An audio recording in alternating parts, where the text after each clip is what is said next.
মেঘবতীর ফোনে তমসার ফটো দেখে চমকে উঠল ডক্টর প্রতাপ। ধারাবাহিকের শুরুতেই দেখা যাচ্ছে সোমদত্তা তমসাকে বলছে, কি তুমি বাইরে বেরিয়ে এসছো কেন? ভেতরে যাও, এখনো গেস্ট আসতে 1.5-2 ঘন্টা বাকি আছে। তমসা তখন বলছে, আমি বিপদে পড়েই আপনাদের কাছে এসেছি, আমাকে একটু বেরোতে হবে। তখনই পৃথা বলছে, 1 মিনিট, আমাদের শহরের নামী বিজনেস গ্রুপ তোমার জন্য একটা ফুলের বোকে পাঠিয়েছে, তুমি বলছো বেরোতে হবে? তমসা তখন বলছে, আমাকে বেরোতেই হবে। সোমদত্ত তখন বলছে, এখনই বেরোতে হবে? তমসা তখন বলছে, আপনিই তো বললেন গেস্টদের আসতে এখন 1.5-2 ঘন্টা দেরি আছে, ওর মধ্যেই আমি ফিরে আসবো, নার্সিংহোম দিতে হবে। প্রীতা তখন বলছে, আবার কি পেশেন্টের দোহাই দিয়ে তোমাকে বেরোতে হবে? বিয়েতে যেমন করেছিলে? তখনই ধরিত্রী এসে তমসাকে বলছে, তুমি কি জেদ করছো নাকি? তুমি তো ভেরি অ্যারোগেন্ট। তমসা তখন ধরিত্রীকে বলছে, হ্যাঁ আমি এ বিষয়ে বিশাল অ্যারোগেন্ট। ধরিত্রী তখন বলছে, পেশেন্টের নাম কি আর আমাদের নার্সিংহোমে যাবেন তো? এই বলে তো আদিনাথকে ডেকে বলছে, আদি নতুন বৌমা বলছে বাইরে যাবে। আদিনাথ তখন তমসাকে বলছে, বিয়ের সময় যে সিনক্রেটটা হয়েছিল মনে আছে তো? তুমি ওখান থেকে চলে গেছিলে, ঠিক আছে ওটা তোমার বাড়ি ছিল, কিন্তু এটা আমার বাড়ি, এখান থেকে তুমি বেরোতে পারবে না। তমসা তখন বলছে, কেন? এটা কি জেলখানা? ধরিত্রী তখন তমসাকে বলছে, তিলোত্তমা এরকম বিহেভ করছো কেন তুমি? তমসা তখন বলছে, বেরোতে হবে বলে। আদিনাথ তখন বলছে, পেশেন্টের নাম বলো, আমি অন্য ডক্টরকে বলে দেবো ভিজিট করে নিতে। তখনই আবির এসে তমসাকে বলছে, কি হলো, নাম বলো, তোমার কি পাগনা আছে নাকি? তমসা তখন আবিরকে বলছে, বাড়ির বউয়ের পাগনা আছে কিনা জিজ্ঞেস করছেন? পোশাকটা তো খুব ব্র্যান্ডেড, দামি মনে হচ্ছে, ভাষাটাও ব্র্যান্ডেড করুন।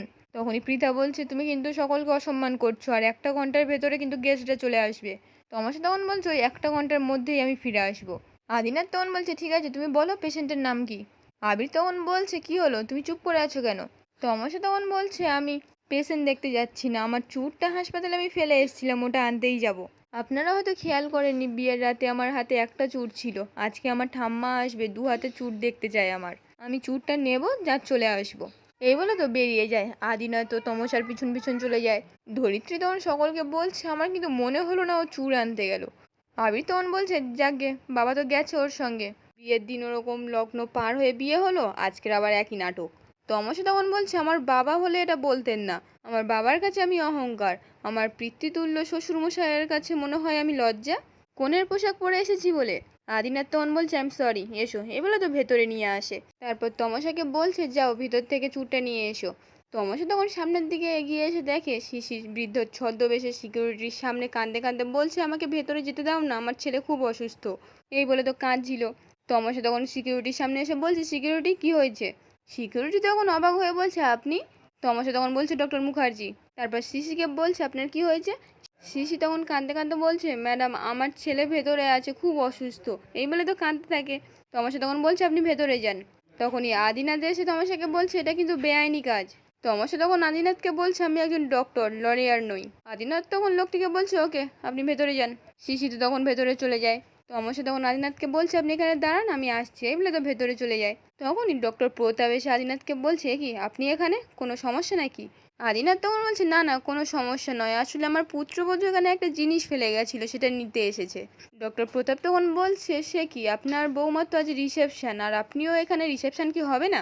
আদিনাথ তখন বলছে, হ্যাঁ কনের সাজেই এখানে এসেছে। প্রতাপ তখন বলছে, তা কি ফেলে গেছে এখানে? আদিনাথ তখন বলছে, একটা সোনার চূড়। ডক্টর প্রতাপের তো তখন তিলোত্তমার কথা মনে ওঠে। তারপর বলছে, কোথায় গেছে আপনার বৌমা?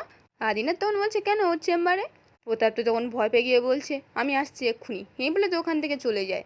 এদিকে তখন আড়াল থেকে তো শম্ভু প্রতাপকে যেতে দেখে। তারপর তমসাকে ফোন করে বলছে, দিদি আপনি যে চুরটা নিতে এসেছেন ডাক্তারবাবু সেটা জেনে গেছে, আর উনি ওনার ঘরের দিকে যাচ্ছেন। তমসা তখন বলছে, ওনার ঘর মানে? শম্ভু তখন হাঁপাতে হাঁপাতে বলছে, যে চুরটা ওনার ঘরে আছে।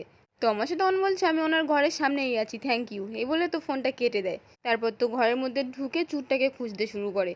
এদিকে তখন আদিনাথ একা একা বলছে, ডক্টর প্রতাপবাবু দৌড়ে বেরিয়ে গেলেন কেন? চুরের নামটা শুনেই কেমন ঘাবড়ে গেলেন। এইসব মনে করে তো তমসার জন্য অপেক্ষা করে। এদিকে তখন ডক্টর প্রতাপ তো তাড়াহুড়ো করে নিজের কেবিনের দিকে আসে। এদিকে তখন অবশেষে তমসা চুরটা খুঁজে পায়। অন্যদিকে দেখা যায় শিশিত বৃদ্ধ ছদ্মবেশে সৃজনের কাছে এসে বলছে, কেমন আছিস? সৃজন তখন অবাক হয়ে বলছে, কে? শিশি তখন কাঁদতে কাঁদতে বলছে, দেখুন না সিস্টার, নিজের বাবাকেই চিনতে পারছে না, ও বাঁচবে তো, এই বলে তো নাটক করে কাঁদছে।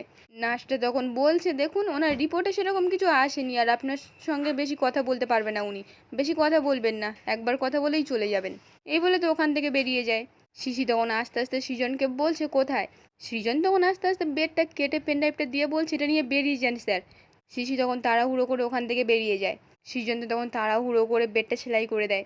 এদিকে তখন তমসা চুরটা হাতে নিয়ে বলছে এটা তিলোত্তমার চুর, বিয়ের পিঁড়িতে বসার কথা ছিল, কিচ্ছু হলো না, অত্যাচারিতা হয়ে এখন মৃত্যুর সঙ্গে লড়ছে। এই বলে তো ওখান থেকে বেরোতে গিয়ে হাত লেগে অনেকগুলো ফাইল পড়ে যায়। তারপর ও বের হয়ে চলে যায়। ঠিক সেই মুহূর্তে ডক্টর প্রতাপ এসে কেবিনের মধ্যে ঢুকে দেখে ফাইলগুলো নিচে পড়ে আছে। তারপর চারিদিকটা লক্ষ্য করে একা একা বলছে নিশ্চয়ই কেউ এখানে ঢুকেছিল। তারপর ড্রয়ারের দিকে লক্ষ্য করতেই দেখে ড্রয়ারটা খোলা। তাড়াতাড়ি করে এসে ড্রয়ারটা খুঁজে দেখে চুরটা নেই। এদিকে তখন তমসা চুরটা পরে নিয়ে বলছে পেয়ে গেছি ডক্টর প্রতাপ, চুরটা আমি, এবার পালা পেন ড্রাইভটার। তখনই শম্ভু এসে তমসাকে বলছে আপনার লোক ভেতরে আছে। তমসা তখন বলছে আপনি বুঝলেন কি করে আমার লোক? শম্ভু তখন বলছে আমি বুঝতে পারি, ওয়ার্ড বাই ভেবে ভাববেন না যে আমি অশিক্ষিত, আমি পড়াশোনা করেছি। তমসা তখন বলছে কোথায় আছে আমার লোক? শম্ভু তখন বলছে 4 নম্বর বেডে, আপনি ঘরের দিকে যান, কেউ চলে আসতে পারে। এই বলে তো চলে যাচ্ছিল, যেতে যেতে আবার ব্যাকে ঘুরে বলছে আপনি চিন্টুকে মেরেছেন সেটা আমি জানি। এই বলে তো সেলুট জানায়। আজকের পর্বটি এখানেই শেষ হয়ে যায়। কেমন লাগলো কমেন্টে জানাতে ভুলবেন না।